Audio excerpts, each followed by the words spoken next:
Something I cannot comprehend is how over 200 bodies were found in a mass grave, okay? Men, women, and children's hands tied, feet tied before they were executed. They're saying that approximately at least 20 people, men, women, children, were buried alive, okay, alive, while also being hand-tied and being buried alive in a mass grave.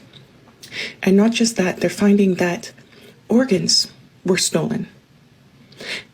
And this is all being done with the full backing and the full support of the USA government. Okay, they just signed a whole bunch more billions of dollars to the settler colonialist state of Israel that is literally on trial for genocide, and that we're witnessing them commit genocide in real time, okay?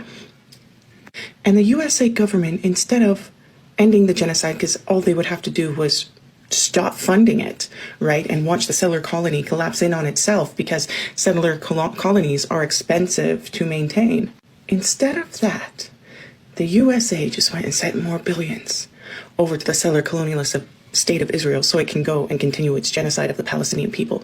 Men, women, and children were tied up by the Israeli occupation forces before they were executed and then put in a mass grave and buried. How is this not front page news everywhere?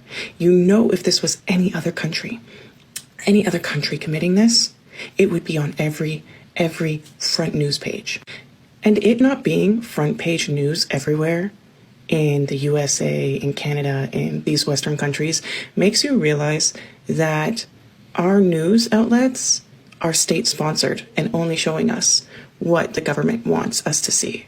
And this is why we're also seeing the push for the ban of TikTok. And actually not even just the push anymore, because Biden has signed the TikTok ban.